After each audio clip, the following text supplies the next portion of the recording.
أشهد أن لا إله إلا الله وحده لا شريك له وأشهد أن محمدا عبده ورسوله أما بعد فأعوذ بالله من الشيطان الرجيم بسم الله الرحمن الرحيم الحمد لله رب العالمين الرحمن الرحيم مالك يوم الدين إياك نعبد وإياك نستعين اهدنا الصراط المستقيم صراط الذين أنعمت عليهم غير المغضوب عليهم ولا الضالين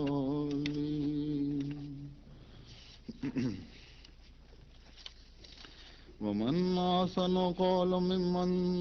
دعا إلى الله وعمل صالحا وقال إنني من المسلمين. اس آیت کا ترجمہ ہے کہ اور بات کہنے میں اس سے بہتر کون ہو سکتا ہے جو اللہ کی طرف بلائے اور نیک اعمال بجا لائے اور کہے کہ میں یقیناً کامل فرما برداروں میں سے ہوں.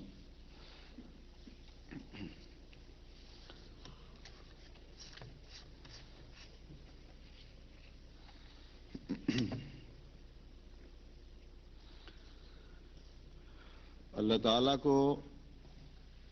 سب سے زیادہ جو بات پسند ہے وہ یہ ہے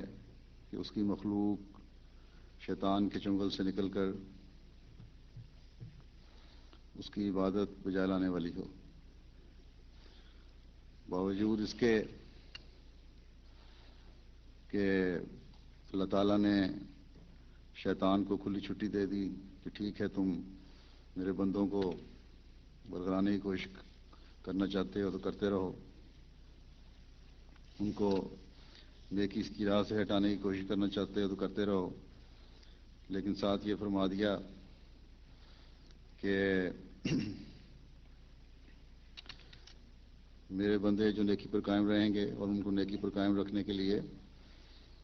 میرے انبیاء دنیا میں آتے رہیں گے اور ان کے ماننے والوں میں ایسے لوگ پیدا ہوتے رہیں گے جو میری عبادت بجا لانے والے ہوں اور میری طرف جھکنے والے ہوں اور مخلوق کو میری طرف لانے کا فریضہ انجام دینے والے ہوں گے. اور فرمایا کہ یہی لوگ ہیں نیکیوں پر قائم رہنے والے جو فلاح پانے والے ہوں گے، اور یہی لوگ ہیں جو میری ابدی جنتوں کے وارث ہوں گے، جو لوگوں کو نیکی کی تلقین کرنے والے ہوں گے اور عبادات بجا لانے والے ہوں گے جس نے کہا، اور نیک اعمال بجا لانے والے ہوں گے. اور اس درد کے ساتھ نیکیوں کی تلقین کرنے والے اور نیکیوں پر قائم رہنے والے ہوں گے کہ اے شیطان تو ان کا کچھ نہیں بگاڑ سکے گا، لیکن کیونکہ زبردستی کوئی نہیں ہے اس لیے ایسے بھی لوگ ہوں گے جو شیطان کے بہکاوے میں آ جائیں گے، شیطان کی پیروی کر رہے ہوں گے، اور یہ لوگ نور کو چھوڑ کر ظلمات کی طرف جانے والے ہوں گے. ان کا ٹھکانہ پھر آگ ہوگا، اور فرمایا کہ میں انہیں ضرور آگ میں ڈالوں گا.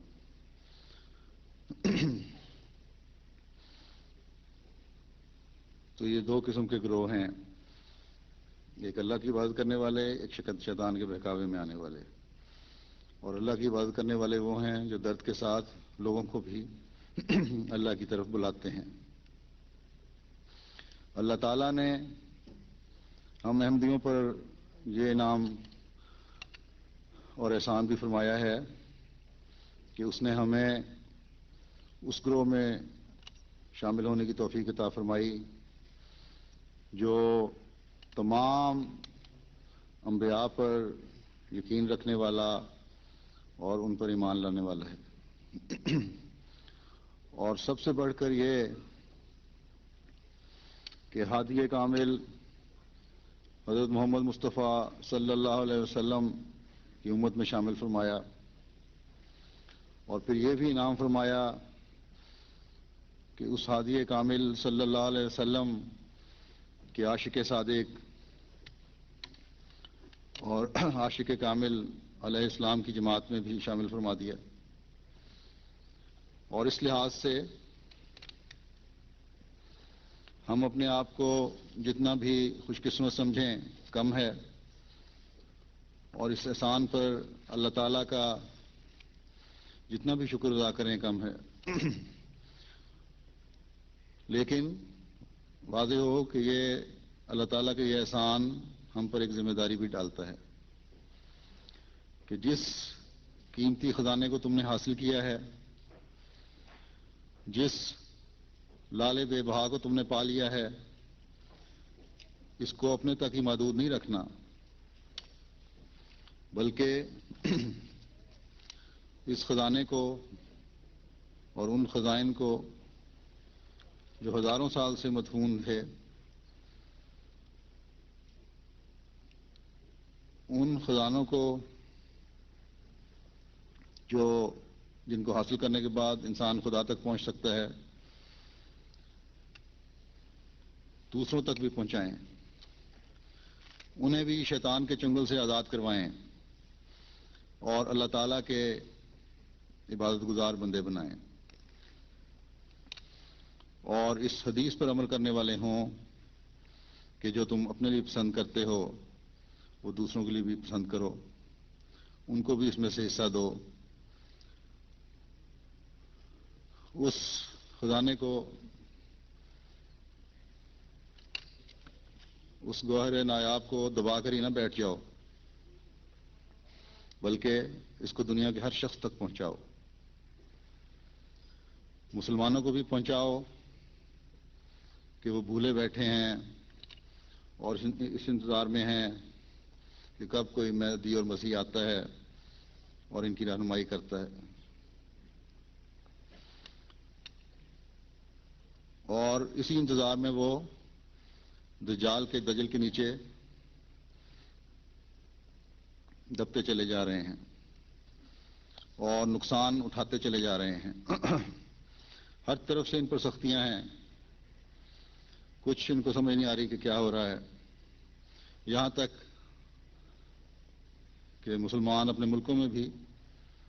آزادی سے سانس لینے کے حقدار نہیں ہیں،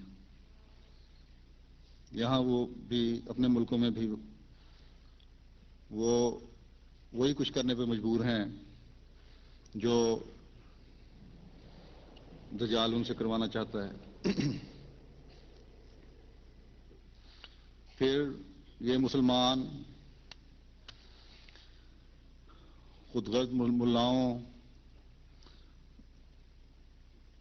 اور دجالی قوتوں، جیسا کہ میں نے کہا، ان کے پنجے میں پھنس کے ظلم کی چکی میں اس طرح پس رہے ہیں کہ جس کی کوئی انتہا نہیں، اور ہوس پرستوں نے ان ہوس پرست ملاؤں نے انہیں دین سے بھی دور کر دیا ہے، اور مسلمان کہلانے کے باوجود خدا تعالیٰ کی تعلیم پر عمل نہ کرنے کی وجہ سے اللہ تعالیٰ کے فضلوں سے بھی دور جا چکے ہیں۔ لیکن ایک احمدی کو کیونکہ عمومی طور پر انسانیت سے ہمدردی بھی ہے، اور پھر مسلمانوں سے تو خصوصی طور پہ ہمدردی ہونی چاہیے کہ وہ حضرت صلی اللہ علیہ وسلم کی طرف منسوب ہونے والے ہیں، ہم پر فرض بنتا ہے کہ ان کو ان اندھیروں سے نکالیں، ان تک اللہ تعالیٰ کا پیغام پہنچائیں کہ مسیح و مہدی کی جماعت میں شامل ہو جاؤ تو فلاح پاؤ گے۔ اسی طرح عیسائیوں کو بھی اور دوسرے مذاہب والوں کو بھی اسلام اور احمدیت کا پیغام پہنچائیں، ایک درد کے ساتھ ان کے لیے دعائیں کریں، ان کو اللہ تعالیٰ کا عبادت گزار بنائیں۔ دنیا میں تیزی سے تباہی آ رہی ہے اور تباہی کی طرف دنیا بڑھ رہی ہے۔ اس کی نزاکت کے پیش نظر ہمیں اس طرف بہت توجہ دینے کی ضرورت ہے، بہت توجہ دینی چاہیے، تبھی ہم اللہ تعالیٰ کی نظروں میں بہترین ٹھہر سکتے ہیں، تبھی ہم خیر امت ہونے کا حق ادا کر سکتے ہیں۔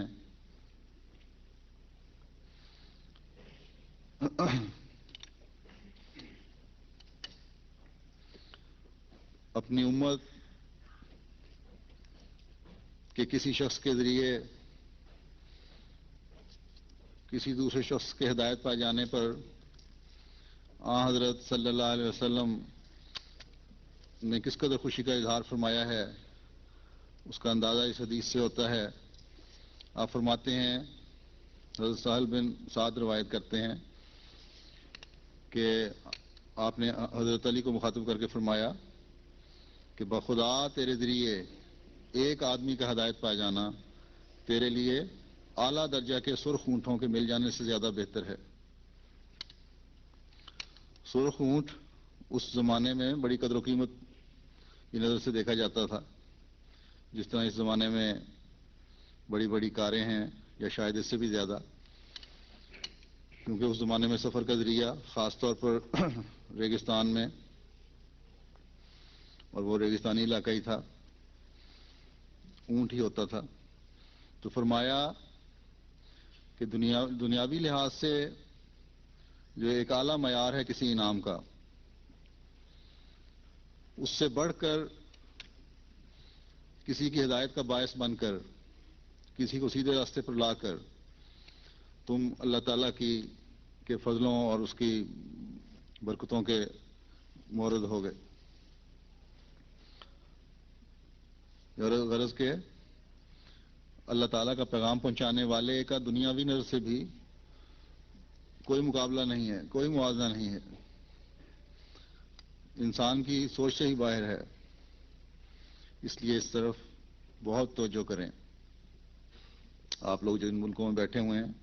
یہاں بھی فرض بنتا ہے کہ اسلام کی تعلیم کو پہنچائیں۔ حضرت اقدس مسیح موعود علیہ الصلوۃ والسلام فرماتے ہیں کہ ہمارے اختیار میں ہو تو ہم فقیروں کی طرح گھر بگھر پھر کر خدا تعالیٰ کے سچے دین کی اشاعت کریں اور اس ہلاک کرنے والے شرک اور کفر سے جو دنیا میں پھیلا ہوا ہے لوگوں کو بچا لیں۔ اگر خدا تعالیٰ ہمیں انگریزی زبان سکھا دے تو ہم خود پھر کر اور دورہ کر کے تبلیغ کریں اور اس تبلیغ میں زندگی ختم کر دیں، خواہ مارے ہی جائیں۔ دیکھیں حضرت اقدس مسیح موعود علیہ السلام کی طبیعت میں یہ پیغام پہنچانے کا کس قدر جوش پایا جاتا ہے۔ بس ہمیں بھی اپنی ترجیحات کو بدلنے کی طرف توجہ دینی چاہیے، ہمیں بھی اللہ تعالیٰ کے پیغام کو دنیا کے کونے کونے میں پہنچانے کے معاملے میں سنجیدہ ہونا چاہیے، تبھی ہم آپ کی بیعت میں شامل ہونے کے وعدے کے دعوے میں سچے ثابت ہو سکتے ہیں۔ آج جہاد کے لیے ہمیں تلوار چلانے کے لیے نہیں بلایا جا رہا، آج ہمیں تیروں کی بچھاڑ کے آگے کھڑے ہو کر اسلام کا دفاع کرنے کے لیے نہیں کہا جا رہا، آج ہمیں توپ کے گولوں کے آگے کھڑے ہونے کے لیے نہیں کہا جا رہا۔ آج ہم سے جو مطالبہ کیا جا رہا ہے وہ صرف یہ ہے کہ اپنے مالوں کو بھی دین کی راہ میں خرچ کرو اور اپنے وقت کو بھی دین کی راہ میں خرچ کرو۔ آج ہمیں حضرت اقدس مسیح موعود علیہ السلام نے اسلام کی حسین تعلیم کے وہ بے بہا خزانے دے دیے ہیں جن کی مدد سے ہم دلائل کے ذریعے سے دشمن کا منہ بند کرنے کے قابل ہو گئے ہیں۔ ان دلائل کے سامنے آج نہ کوئی عیسائی ٹھہر سکتا ہے، نہ یہودی، نہ ہندو، نہ کوئی اور جیسا کہ میں نے پہلے کہا، ان دلائل کے ذریعے سے ہی ہم معصوم مسلمان امت کو بھی مفاد پرست اور خود غرض اور نام نہاد علماء کے چنگل سے آزاد کروا سکتے ہیں، جن کا کام صرف فتنہ پیدا کرنا اور فساد پیدا کرنا ہے۔ اور اب تو ان کے اپنے اخبار یہ کہہ رہے ہیں، سب کچھ لکھ رہے ہیں، روزانہ کے اخبار ان باتوں سے بھرے پڑے ہیں، اور اللہ کے نام پر ملا کا فساد زبان زد عام ہو چکا ہے۔ خواہ پاکستان ہو یا بنگلہ دیش ہو یا ہندوستان ہو یا اور کوئی اسلامی ملک ہو، ہر جگہ مسلمانوں کو اسلام کی تعلیم سے دور ہٹایا جا رہا ہے اور مفاد پرست خود فائدہ اٹھا رہے ہیں۔ اب گزشتہ کچھ عرصے سے بنگلہ دیش میں بھی بڑا ایک فساد پیدا ہوا ہے، لیکن بنگلہ دیش کے عوام میں اس وقت یہ سب سے زیادہ شرافت نظر آتی ہے باقی ملکوں کی نسبت، اور اسی طرح اخبارات میں بھی، کہ وہ ملا کے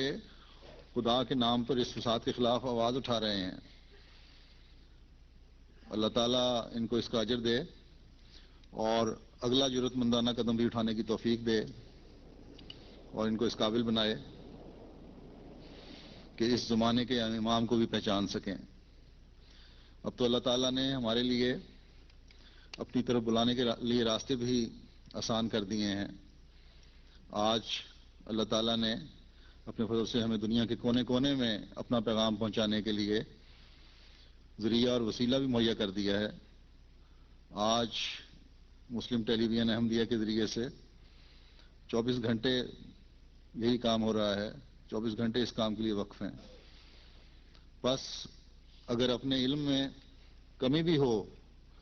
تو اس کے ذریعے سے فائدہ اٹھایا جا سکتا ہے۔ ضرورت توجہ کی ہے، لوگوں کو بے چینی لگی ہوئی ہے، ایک بے چینی دونوں لوگوں کے دلوں میں پیدا ہو چکی ہے، بس ہمیں بھی اس طرح توجہ کرنی چاہیے۔ وسائل بھی میسر ہیں، اس لیے درخواست ہے کہ توجہ کریں۔ دنیا میں ہر احمدی اپنے لیے فرض کر لے کہ اس نے سال میں کم از کم 1 یا 2 دفعہ 1 سے 2 ہفتے تک اس کام کے لیے وقف کرنا ہے۔ یہ میں اس لیے کہہ رہا ہوں 2 دفعہ کم از کم، کہ جب ایک رابطہ ہوتا ہے تو پھر دوبارہ اس کا رابطہ ہونا چاہیے، اور پھر نئے میدان بھی مل جاتے ہیں۔ اس لیے اس بارے میں پوری سنجیدگی کے ساتھ تمام طاقتوں کو استعمال کرتے ہوئے اپنے آپ کو ہر ایک کو پیش کرنا چاہیے، چاہے وہ ہالینڈ کا احمدی ہو یا جرمنی کا ہو یا بیلجیم کا ہو یا فرانس کا ہو یا یورپ کے کسی بھی ملک کا ہو یا دنیا کے کسی بھی ملک کا ہو، چاہے گھانا کا ہو افریقہ میں یا بورکینا فاسو کا ہو، کینیڈا کا ہو یا امریکہ کا ہو یا ایشیا کے کسی ملک کا ہو، ہر ایک کو اس بارے میں سنجیدہ ہو جانا چاہیے اگر دنیا کو تباہی سے بچانا ہے۔ ہر ایک ذوق اور شوق کے ساتھ اس پیغام کو پہنچائیں، اپنے ہم وطنوں کو پیغام کو پہنچائیں، اور جیسا کہ میں نے کہا دنیا کو تباہی سے بچائیں، کیونکہ اب اللہ تعالیٰ کی طرف جھکے بغیر کوئی قوم بھی محفوظ نہیں۔ اس لیے اب ان کو بچانے کے لیے داعیان اللہ کی مخصوص تعداد یا اس کی مخصوص ٹارگٹ حاصل کرنے کا وقت نہیں ہے، یا اسی پہ گزارا نہیں ہو سکتا، بلکہ اب تو جماعتوں کو ایسا پلان کرنا چاہیے، جیسا کہ میں نے کہا ہے، کہ ہر شخص، ہر احمدی اس پیغام کو پہنچانے کے میں مصروف ہو جائے، اور آپ لوگ جہاں اس کام سے دنیا کو فائدہ پہنچا رہے ہوں گے، ان کو اللہ تعالیٰ کے حضور حاضر کر رہے ہوں گے، وہاں آپ کو بھی فائدہ ہوگا، اپنے آپ کو بھی فائدہ پہنچا رہے ہوں گے اور ثواب بھی حاصل کر رہے ہوں گے۔ حضرت صلی اللہ علیہ وسلم نے فرمایا کہ جو شخص کسی نیک کام اور ہدایت کی طرف بلاتا ہے اس کو اتنا ہی ثواب ملتا ہے جتنا ثواب اس پر عمل کرنے والے کو ملتا ہے، اور ان کے ثواب میں سے کچھ بھی کم نہیں ہوتا۔ اور جو شخص کسی گمراہی اور برائی کی طرف بلاتا ہے اس کو بھی اسی قدر گناہ ہوتا ہے جس قدر اس کی برائی کرنے والے کو ہوتا ہے۔ تو دیکھیں اللہ تعالیٰ کے فضلوں کا اظہار کس طرح ہے کہ کس طرح ثواب۔ حضرت اقدس مسیح موعود علیہ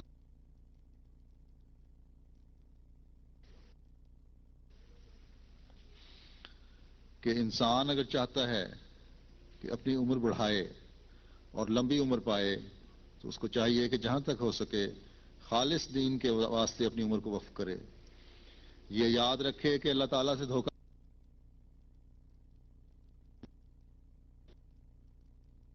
یاد رکھے کہ وہ اس کی پاداش میں ہلاک ہو جاوے گا۔ بس عمر بڑھانے کا اس سے بہتر کوئی نسخہ نہیں ہے کہ انسان خلوص اور وفاداری کے ساتھ اعلی کلمت الاسلام میں مصروف ہو جاوے اور خدمت دین میں لگ جاوے۔ اور آج کل یہ نسخہ بہت ہی کارگر ہے کیونکہ دین کو آج ایسے مخلص خادموں کی ضرورت ہے۔ اگر یہ بات نہیں ہے تو پھر عمر کا کوئی ذمہ دار نہیں، یہ یوں ہی چلی جاتی ہے۔ بس اگر اپنی عمروں میں برکت ڈالنی ہے، اللہ کے فضلوں کا وارث بننا ہے تو دنیا کو حضرت اقدس مسیح موعود علیہ الصلوۃ والسلام کا یہ پیغام پہنچا دیں۔ آپ فرماتے ہیں کہ اے تمام لوگوں جو زمین پر رہتے ہو اور تمام وہ انسانی روح ہو جو مشرق و مغرب میں آباد ہو، میں پورے زور کے ساتھ آپ کو اس طرح دعوت کرتا ہوں کہ اب زمین پر سچا مذہب صرف اسلام ہے، اور سچا خدا بھی وہی خدا ہے جو اس قرآن نے بیان کیا ہے، اور ہمیشہ کی روحانی زندگی والا نبی اور جلال اور تقدس کے تحت تخت پر بیٹھنے والا حضرت محمد مصطفیٰ صلی اللہ علیہ وسلم ہے، جس کی روحانی زندگی اور پاک جلال کا ہمیں یہ ثبوت ملا ہے کہ اس کی پیروی اور محبت سے ہم روح القدس اور خدا کے مکالمہ اور آسمانی نشانوں کے انعام پاتے ہیں۔ اللہ کرے کہ ہم میں سے ہر ایک سچی تڑپ کے ساتھ نوع انسانی کی سچی ہمدردی اور امت محمدیہ کے ساتھ محبت کے جذبے کے تحت حضرت اقدس مسیح موعود علیہ السلام کا یہ پیغام دنیا کے ہر فرد تک پہنچانے والے ہوں اور پہنچاتے چلے جائیں۔ اور اللہ تعالیٰ نے آج کل جیسا کہ میں نے کہا MTA کا بھی ایک ذریعہ نکال دیا ہے، اپنے دوستوں کو اس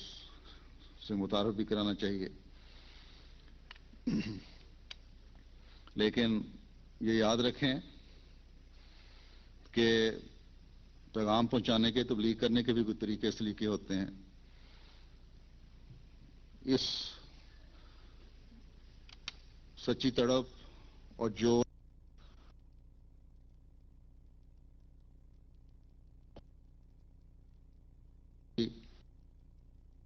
نظر رہنا چاہیے، پیغام کو پہنچانا چاہیے تاکہ دنیا پر اثر بھی ہو، اور جس نیت سے ہم پیغام پہنچا رہے ہیں وہ مقصد بھی حاصل ہو، نہ کہ فساد پیدا ہو دنیا میں۔ اس لیے اس قرآنی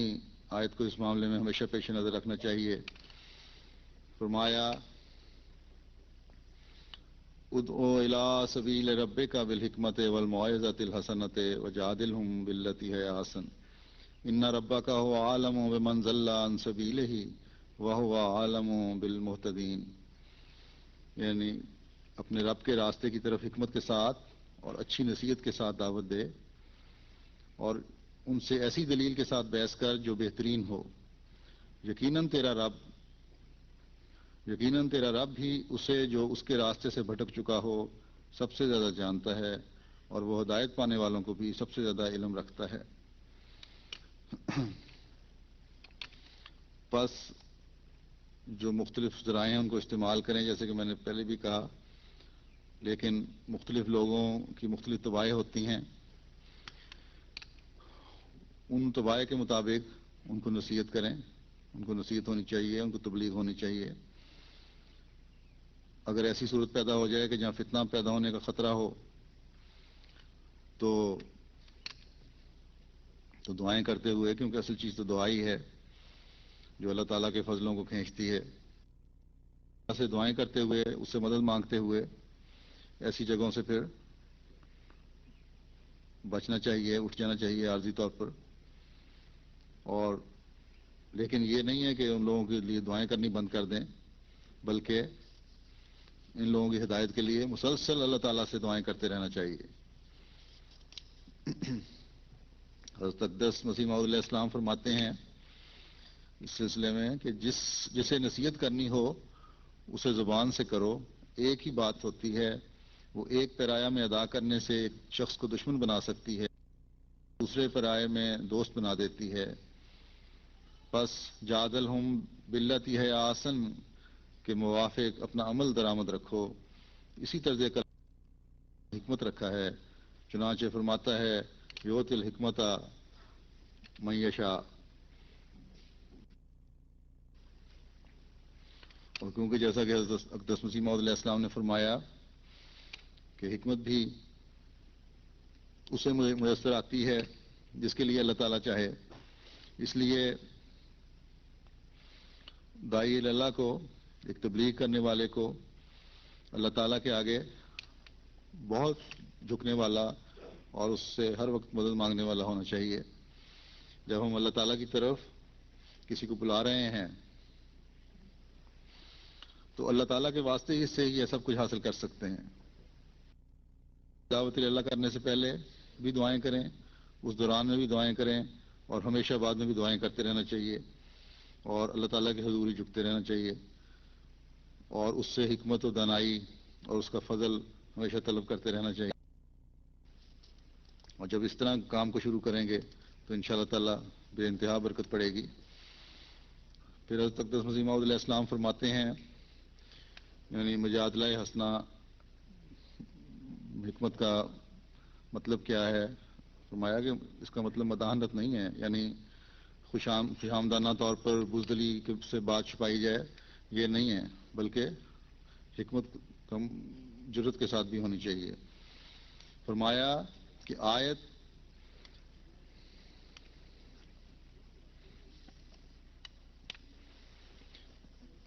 جادلہم باللتی ہے آسن، اس قدر نرمی کر کے خلاف واقعہ بات کی تصدیق کر لیں۔ کیا ہم ایسے شخص کو جو خدائی کا دعویٰ کرے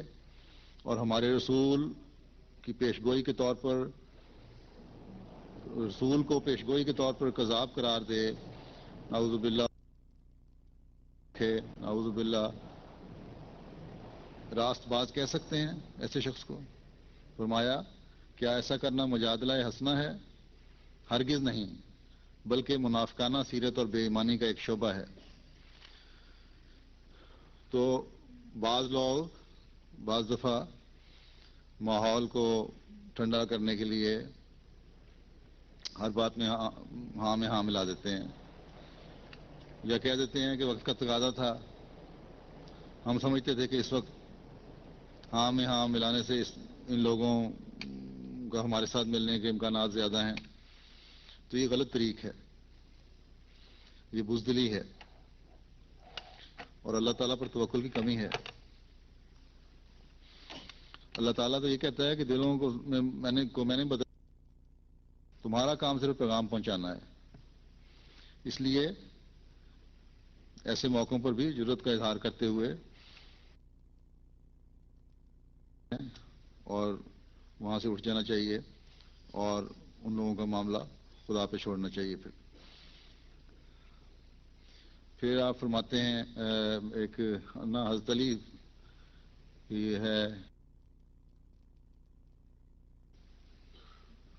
حکمت کیا ہے ہوئے اور موقع کے لحاظ سے کس طرح بات کرنی چاہیے۔ یہ فرمایا حضرت علی نے کہ دلوں کی کچھ خواہشیں اور میلان ہوتے ہیں جن کی وجہ سے وہ کسی وقت بات سننے کے لیے تیار رہتے ہیں اور کسی وقت اس کے لیے تیار نہیں ہوتے. اس لیے لوگوں کے دلوں میں ان میلانات کے تحت داخل ہو کر اسی وقت اپنی بات کہا کرو جب کہ وہ سننے کے لیے تیار ہوں. اس لیے کہ دل کا حال یہ ہے کہ جب اس کو کسی بات پر مجبور کیا جاتا ہے، یعنی بعض لوگ بات کر دیتے ہیں، تو اس کال پر عمل کرنے کے لیے سب سے بہتر طریقہ یہ ہے کہ ذاتی تعلق ہو جس سے بھی آپ کا رابطہ ہو رہا ہے، جس کو بھی آپ نے تبلیغ کرنی ہے. اور پھر یہ ذاتی تعلق اور ذاتی رابطہ مستقل رابطے کی شکل میں قائم رہنا چاہیے، اور موقع کے لحاظ سے موقع پا کر کبھی کبھی بات چھیڑ دینی چاہیے جو اندازہ ہو جس سے کہ یہ لوگوں پہ اثر کرے گی. بعض لوگوں کی عادت ہوتی ہے کہ یا تو بزدلی دکھا دی یا پھر جوش میں پیچھے ہی پڑ جاتے ہیں اور موقع اور ماحول کا بھی لحاظ نہیں رکھتے. اس سے جو تھوڑا بہت تعلق پیدا ہوا ہوتا ہے وہ بھی ختم ہو جاتا ہے، اور جس کو آپ تبلیغ کر رہے ہیں اس کو بالکل ہی پرے دھکیل دیتے ہیں. اور دوسری بات یہ ہے کہ بعض طبیعتیں ہوتی ہیں جن کا ذاتی میلان یا رجحان ہی دین کی طرف نہیں ہوتا، تو ان کو اگر شروع میں ہی تبلیغ شروع کر دی جائے تو ان کو اس سے کوئی تعلق ہی نہیں. وہ تو لا مذہب لوگ ہیں، وہ تو خدا پہ بھی یقین کرنے والے نہیں ہوتے. بعض اپنے مذہب سے جو بنیادی ان کا مذہب ہے اس سے بھی دور ہٹے ہوئے ہوتے ہیں اور کوئی دلچسپی نہیں ہوتی مذہب سے، تو وہ کیسے بات سنیں گے ہماری؟ پہلے تو یہ بات یہ ہے کہ ان کو مذہب پر یقین پیدا کروانا ہوگا.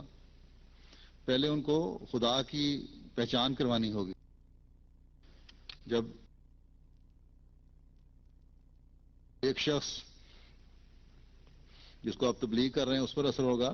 بلکہ ماحول پر بھی اثر ہو رہا ہوگا.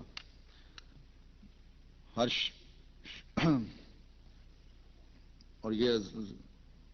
اظہار ہو رہا ہوگا ماحول میں بھی کہ یہ شخص خدا کا خوف رکھنے والا ہے اور خدا کی خاطر ہر کام کرنے والا ہے، خدا کی خاطر خدا کی طرف بلانے والا ہے.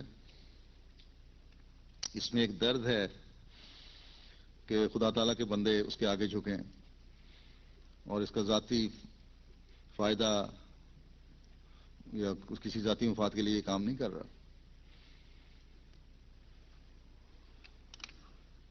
تو پھر اس بات سے کہ جو کچھ بھی ہے خدا تعالیٰ کی خاطر ہے، اس کا ماحول پر بہت زیادہ اثر پڑتا ہے اور دعوت اللہ کے اور بھی مواقع میسر آ جاتے ہیں اور اس میں مزید آسانیاں پیدا ہو جاتی ہیں. حضرت اقدس مسیح موعود علیہ السلام فرماتے ہیں کہ ہمارے لوگ مخالفین سے سختی سے پیش نہ آیا کریں، ان کی درستی کا نرمی سے جواب دیں اور ملاطفت سے سلوک کریں، چونکہ یہ خیالات مدت مدید سے ان کے دلوں میں ہیں، رفتہ رفتہ ہی دور ہوں گے. اس لیے نرمی سے کام لیں. اگر وہ سخت مخالفت کریں تو اعراض کریں، مگر اس بات کے لیے اپنے اندر قوت جاذبہ پیدا کرو، اور قوت جاذبہ اس وقت پیدا ہوگی جب تم صادق مومن بنو گے. تو اپنی طرف کھینچنے کے لیے، ایک کشش پیدا کرنے کے لیے لوگ آپ کی طرف کھینچے چلے آئیں. فرمایا کہ سچے مومن بنو گے، جو احکامات ہیں اللہ تعالیٰ کے ان پر عمل کرو گے، جو تمہیں حکم دیے ہیں اللہ تعالیٰ نے ان کو بجا لانے کی کوشش کرو گے، تب اللہ تعالیٰ کی مدد بھی شامل حال رہے گی اور لوگوں پر بھی اثر ہوگا. اب دیکھیں کہ عیسائی پادری ہیں، تبلیغ کرتے ہیں، اکثر و بیشتر ایسے ہمدرد بن کر اپنی طرف مائل کر رہے ہوتے ہیں کہ لوگوں کا ان کی طرف رجحان ہو جاتا ہے. خاص طور پر افریقہ میں بڑی ہمدردی سے پیش آ رہے ہوتے ہیں لوگوں کے ساتھ. دل میں جو مرضی ہو وہ تو اللہ تعالیٰ بہتر جانتا ہے، لیکن ظاہری طور پہ بہت ہمدردی، گاؤں میں جا کے ہمدردی کر رہے ہوتے ہیں، ان کی ضروریات کو پورا کر رہے ہوتے ہیں، ان کو پیغام پہنچا رہے ہوتے ہیں، اور یہ سب کچھ ایک جھوٹے مقصد کے لیے وہ کر رہے ہیں. جبکہ اصل سچائی ہمارے پاس ہے.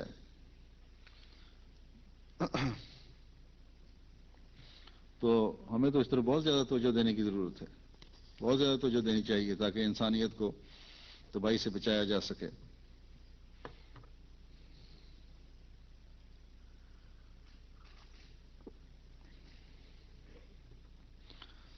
حضرت اقدس مسیح موعود علیہ السلام فرماتے ہیں کہ دنیا میں 3 قسم کے آدمی ہوتے ہیں، تبلیغ کے طریقے بتاتے ہوئے کس طرح گفتگو کرنی چاہیے. فرمایا کہ دنیا میں 3 قسم کے آدمی ہوتے ہیں: عوام، متوسط درجے کے، امراء. فرمایا کہ عوام عموماً کم فہم ہوتے ہیں، ان کو اتنی دین کا علم وغیرہ بھی نہیں ہوتا، سمجھ نہیں ہوتی، ان کی سمجھ موٹی ہوتی ہے، اس لیے ان کو سمجھانا بہت ہی مشکل ہوتا ہے. امراء کے لیے سمجھنا بھی مشکل ہوتا ہے کیونکہ وہ نازک مزاج ہوتے ہیں اور جلد گھبرا جاتے ہیں، اور ان کا تکبر اور تعلی اور بھی سد راہ ہوتی ہے. ایک تو ان کو اپنی دنیاوی پوزیشن کا بڑا خوف رہتا ہے، دوسرے تکبر پیدا ہو جاتا ہے، اپنے آپ کو بڑا سمجھنے لگنے جاتے ہیں. اس لیے ان کے ساتھ گفتگو کرنے والے کو چاہیے کہ وہ ان کے طرز کے موافق ان سے کلام کرے، یعنی مختصر مگر پورے مطلب کو ادا کرنے والی تقریر ہو. کلہ و دلہ مگر عوام کو تبلیغ کرنے کے لیے تقریر بہت ہی صاف اور عام فہم ہونی چاہیے. رہے اوسط درجے کے لوگ، زیادہ تر یہ گروہ اس قابل ہوتا ہے کہ ان کو تبلیغ کی جاوے، وہ بات کو سمجھ سکتے ہیں، اور ان کے مزاج میں وہ تعلی اور تکبر اور نزاکت بھی نہیں ہوتی جو امراء کے مزاج میں ہوتی ہے. اس لیے ان کو سمجھانا بہت مشکل نہیں ہوتا.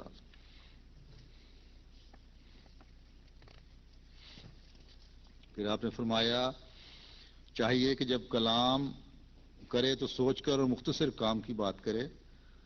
بہت بحثیں کرنے سے کچھ فائدہ نہیں، بس چھوٹا سا چٹکلا کسی وقت چھوڑ دیا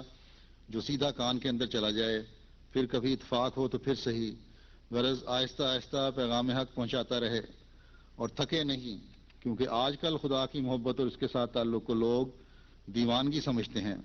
اگر صحابہ اس زمانے میں ہوتے تو لوگ انہیں سودائی کہتے اور وہ انہیں کافر کہتے. دن رات بیہودہ باتوں اور طرح طرح کی غفلتوں اور دنیاوی فکروں سے دل سخت ہو جاتا ہے. بات کا اثر دیر سے ہوتا ہے. ایک شخص علی گڑھی غالباً تحصیلدار تھا، فرما رہے ہیں واقعہ اپنا ایک، تو میں نے اس کو کچھ نصیحت کی،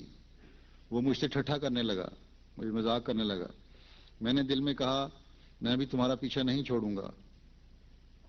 آخر باتیں کرتے کرتے اس پر وہ وقت آ گیا کہ وہ یا تو مجھ پر تمسخر کر رہا تھا یا چیخیں مار مار کر رونے لگا. بعض اوقات سعید آدمی ایسا معلوم ہوتا ہے جیسے شقی ہے، ظالم ہے، سنگ دل ہے. تو یاد رکھو ہر کفل کے لیے ایک کلید ہے، ایک چابی ہے، بات کے لیے بھی ایک چابی ہے، وہ مناسب طرز ہے. پھر آپ دعاؤں کی مثال دیتے ہوئے فرماتے ہیں کہ کسی مریض کو کوئی دعا مفید ہوتی ہے اور کسی کو کوئی، تو اس لحاظ سے دوائی بھی دینی چاہیے. پھر فرمایا ایسے ہی ہر ایک بات ایک خاص پیرائے میں خاص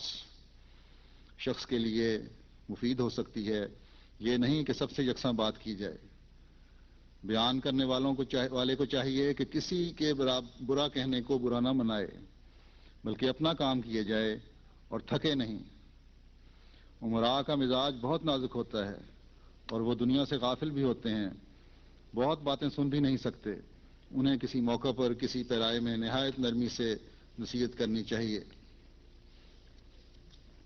پھر فرمایا تبلیغ کرنے والوں کے لیے واسطے وہ آدمی موزوں ہوں گے جو کہ من یتق و یصبر کے مصداق ہوں، ان میں تقوی کی خوبی بھی ہو اور صبر بھی ہو. پاک دامن ہوں، فسق و فجور سے بچنے والے ہوں، معاصی سے دور لیکن ساتھ ہی مشکلات پر صبر کرنے والے ہوں. لوگوں کی دشنام دہی پر جوش میں نہ آئیں، ہر طرح کی تکلیف اور دکھ کو برداشت کر کے صبر کریں. کوئی مارے بھی تو مقابلہ نہ کریں جس سے فتنہ و فساد ہو جائے. دشمن جب گفتگو میں مقابلہ کرتا ہے تو وہ چاہتا ہے کہ اسے جوش دلانے والے کلمات بولے جس سے فریق مخالف صبر سے باہر ہو. جس سے فریق مخالف صبر سے باہر ہو کر اس کے ساتھ آمادہ و جنگ ہو جائے، یعنی لڑائی کی صورت پیدا ہو جائے۔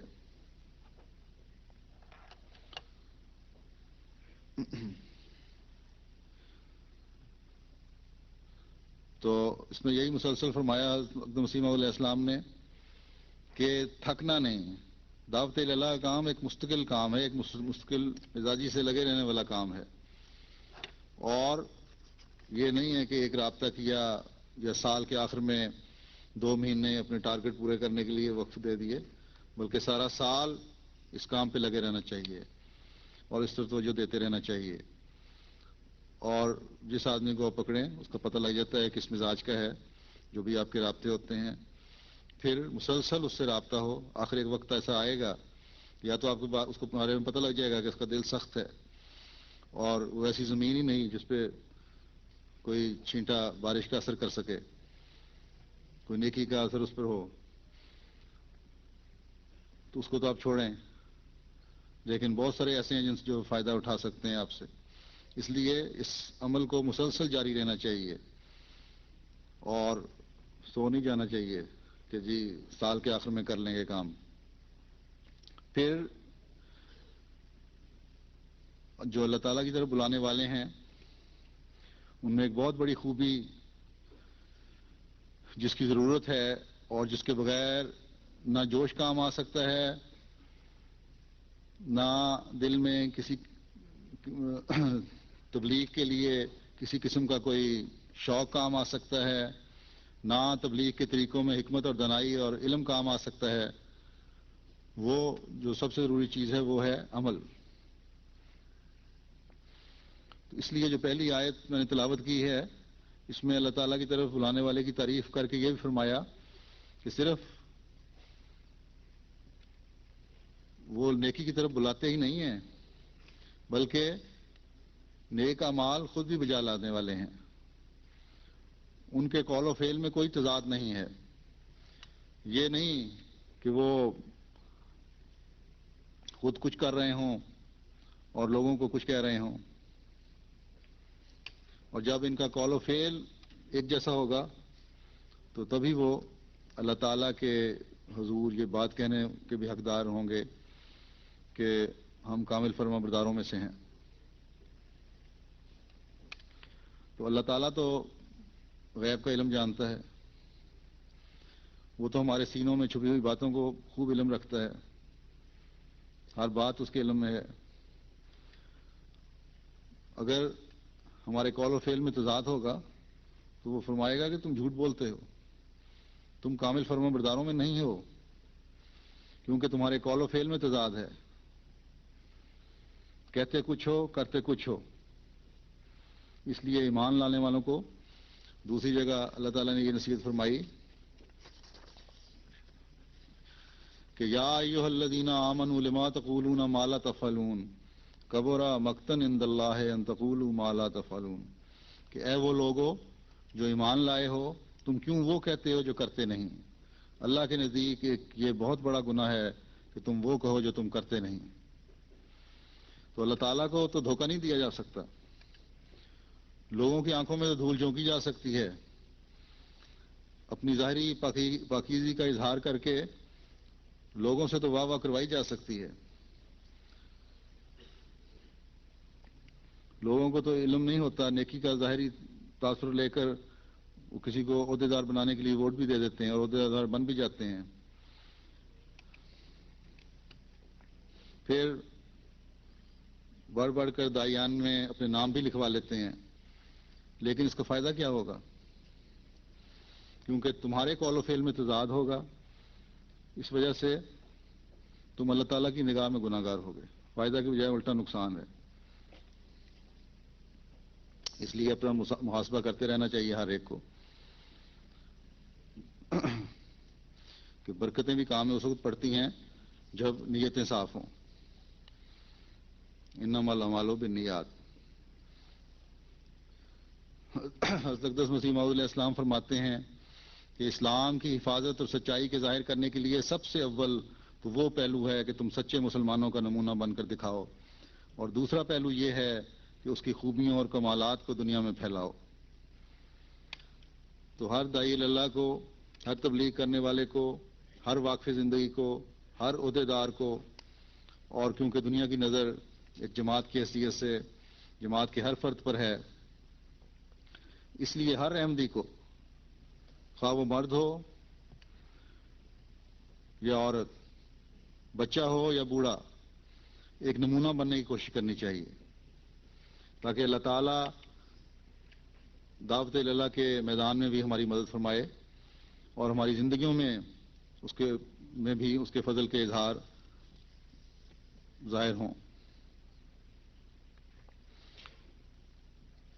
جب یہ عملی نمونے ہم دکھانے شروع کر دیں گے اور دکھانے کے قابل ہو جائیں گے، اور ہر شخص خواہ وہ کسی عمر کا ہو اور کسی پیشے سے تعلق رکھتا ہو اپنے ماحول میں اس پاک تبدیلی کے ساتھ تبلیغ میں جت جائے گا، تو تب بھی ہم اللہ تعالیٰ کی طرف بلانے والوں میں شمار ہو سکتے ہیں اور احمدیت کے جھنڈے کو جلد سے جلد دنیا میں گاڑ سکتے ہیں۔ حضرت مسلم موعود فرماتے ہیں ایک جگہ کہ اپنے پائے اور اپنے طبقے کے لوگوں کو احمدی بنائیں، ذمہ دار کو احمدی بنائیں، وکیل کو، ڈاکٹروں کو، انجینئر کو، پلیڈروں کو۔ اسی طرح چند سالوں میں اس طرح فرمایا اگر اس طرح کرو گے تو چند سالوں میں ایسا عظیم الشان تغیر پیدا کیا جا سکتا ہے کہ طوفان نوح بھی اس کے سامنے مات ہو جائے۔ حضرت اقدس مسیح موعود علیہ السلام فرماتے ہیں کہ حضرت صلی اللہ علیہ وسلم کی وفات کے بعد مدینے کی کیا حالت ہو گئی، ہر ایک حالت میں تبدیلی ہے، بس اس تبدیلی کو مد نظر رکھو اور آخری وقت کو ہمیشہ یاد رکھو۔ آنے والی نسلیں آپ لوگوں کا منہ دیکھیں گی اور اسی نمونے کو دیکھیں گی۔ اگر تم پورے طور پر اپنے آپ کو اس تعلیم کا عامل نہ بناؤ گے تو گویا آنے والی نسلوں کو تباہ کرو گے۔ انسان کی فطرت میں نمونہ پرستی ہے، وہ نمونے سے بہت جلد سبق لیتا ہے۔ ایک شرابی اگر کہے کہ شراب نہ پیو، ایک زانی کہے کہ زنا نہ کرو، ایک چور دوسرے کو کہے کہ چوری نہ کرو، تو ان نصیحتوں سے دوسرے کیا فائدہ اٹھائیں گے؟ بلکہ وہ تو کہیں گے خبیث ہے وہ جو خود کرتا ہے اور دوسروں کو اس سے منع کرتا ہے۔ جو لوگ خود ایک بدی میں مبتلا ہو کر اس کا باز کرتے ہیں وہ دوسروں کو بھی گمراہ کرتے ہیں۔ دوسروں کو نصیحت کرنے والے اور خود عمل نہ کرنے والے بے ایمان ہوتے ہیں اور اپنے واقعات کو چھوڑ جاتے ہیں۔ ایسے واعظوں سے دنیا کو بہت بڑا نقصان پہنچتا ہے۔ تو جس علیہ السلام نے فرمایا خود کسی بدی میں مبتلا ہو کر دوسرے کو اس بدی سے کس طرح روک سکتے ہو، کسی کو کس طرح راستہ دکھا سکتے ہو اگر خود ہی اس راستے کو نہ دیکھا ہو؟ جس شخص کو بھی آپ نصیحت کر رہے ہوں وہ کہے گا پہلے اپنے آپ کو تو سنبھالو، اپنے گھر کی تو خبر لو۔ مجھے تم کہہ رہے ہو کہ خدا کی عبادت کرو اور خود تمہارا یہ حال ہے کہ نمازوں کے اوقات میں مجلسیں لگا کر بیٹھے رہتے ہو یا اپنے دنیاوی دھندوں میں مشغول رہتے ہو۔ اللہ تعالیٰ کی طرف منسوب کر کے بہرحال اللہ تعالیٰ کا حکم یہ تم مجھے بتا رہے ہو کہ اللہ فرماتا ہے کہ اپنی بیوی کے ساتھ حسن سلوک کرو، اس کا خیال رکھو، اور تمہاری بیوی کا یہ حال ہے کہ دوسرے گھروں میں جا کے بتاتی پھرتی ہے کہ تم انتہائی ظالم خامد ہو، اس پر دست درازی کرتے ہو، اس کو مارتے پیٹتے ہو، تم ایک ظالم سسر ہو، اپنے بہو پر بھی ہاتھ اٹھانے سے دریغ نہیں کرتے۔ وہ تمہیں کہے گا جس کو بھی تبلیغ کر رہے ہوں کہ اپنی بیوی کو بھی سمجھاؤ، اپنے گھر کی بھی خبر لو کہ وہ بھی ان احکامات پر عمل کرے اور اپنی بہو سے حسن سلوک کرے۔ تم خود تو پہلے اپنے ہمسایوں کے حقوق ادا کرو، تمہارے ہمسائے تو تم سے تنگ آئے پڑے ہیں۔ تم خود تو اپنے ماں باپ کے حقوق ادا کرو، تمہارے ماں باپ تو تم سے سخت نالاں ہیں، ناراض ہیں کہ تم بڑھاپے میں ان سے بدتمیزی سے پیش آتے ہو۔ تم اپنے کاروباری ساتھی کو جو دھوکہ دے رہے ہو پہلے اس سے تو معاملہ صاف کرو۔ تم اپنے افسروں اور ماتحتوں کے جو حقوق دبائے بیٹھے ہو پہلے وہ تو ادا کرو۔ جو زیر تبلیغ ہے پہلے یہی کہے گا، اگر اس کو آپ کا علم ہے، کہ جب تم سب کچھ اپنے اندر یہ پیدا کر لو گے تبدیلیاں، تو پھر مجھے نصیحت کرنا، مجھے بھی اپنی جماعت کی خوبیاں بیان کرنا، مجھے بھی اللہ تعالیٰ کی طرف بلانا، ورنہ تم خود اپنے مذہب کی تعلیم کے مطابق، قرآن کی تعلیم کے مطابق گناہ گار ہو، مجھے کیا راستہ دکھاؤ گے؟ بس استغفار کا مقام ہے، بہت زیادہ استغفار کا مقام ہے. جو کوتاہیاں اور غلطیاں ہم سے ہو چکی ہیں ان کو اللہ سے معافی مانگیں، اس کے سامنے جھکیں، یہ عہد کریں کہ ہم سے جو ظلم ہوئے ان سے محض اور محض رحم فرماتے ہوئے صرف نظر فرما، اور آئندہ ہمیں توفیق دے کہ ہم تیرے حقوق ادا کرنے والے بھی ہوں اور ہم تیرے بندوں کے حقوق ادا کرنے والے بھی ہوں، اور جو کام تو نے ہمارے سپرد کیے ہیں اس کا حق ادا کرنے والے بھی ہوں. یاد رکھیں کہ ذاتی نمونے کی طرف لوگوں کی بہت توجہ ہوتی ہے، بہت نظر ہوتی ہے. کئی واقعات ایسے ہیں، لیکن ایک شخص نے مجھے بتایا کہ وہ احمدیت کے بہت قریب تھا، بیعت کرنے کے بہت قریب تھا، لیکن اس کے ایک احمدی عزیز نے اس سے بہت بڑا دھوکہ کیا، جس کی وجہ سے وہ باوجود جماعت کو اچھا سمجھنے کے احمدیت قبول کرنے سے انکاری ہو گیا. تو بہرحال یہ تو اس کی بدقسمتی تھی، شامت اعمال تھی، اس کی وجہ سے اس کو نئی موقع ملا، لیکن اس احمدی کا نام بھی اس کی اس بدی کے ساتھ لگ گیا. اس لیے اس حدیث کو ہمیشہ یاد رکھیں کہ ہدایت کی طرف بلاؤ اور ہدایت کی طرف بلانے والے کا اجر سرخ اونٹوں کے حاصل کرنے سے زیادہ ہے. دینی و دنیاوی انعامات سے اللہ تعالیٰ نوازتا ہے. حضرت اقدس مسیح موعود علیہ الصلوۃ والسلام فرماتے ہیں کہ ہمارے غالب آنے کے ہتھیار استغفار، توبہ، دینی علوم کی واقفیت، خدا تعالیٰ کی عظمت کو مد نظر رکھنا اور 5 وقت کی نمازوں کو ادا کرنا ہے. نماز دعا کی قبولیت کی کنجی ہے. جب نماز پڑھو تو اس میں دعا کرو اور غفلت نہ کرو، اور ہر ایک بدی سے، خواہ وہ حقوق الہی کے متعلق ہو یا حقوق العباد کے متعلق ہو، بچو. اللہ تعالی ہمیں توفیق عطا فرمائے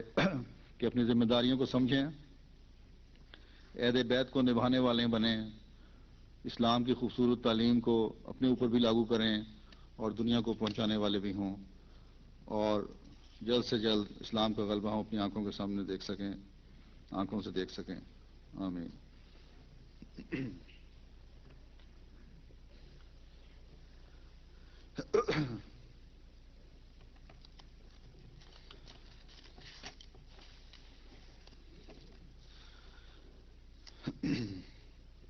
الحمد للہ، الحمد للہ نحمده ونستعینه ونستغفره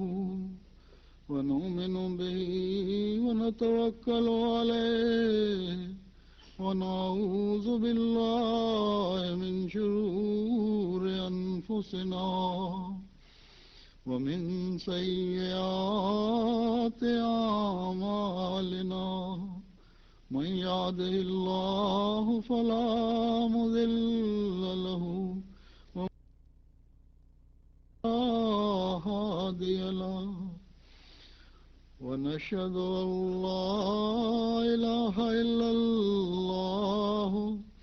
ونشهد أن محمدا عبده ورسوله. عباد الله رحمكم الله، إن الله يأمر بالإحسان وإيتاء ذي القربى وينهى عن الفحشاء والمنكر والبغي يعظكم لعلكم تذكرون. اذكروا الله يذكركم وادعوه يستجب لكم ولذكر الله أكبر.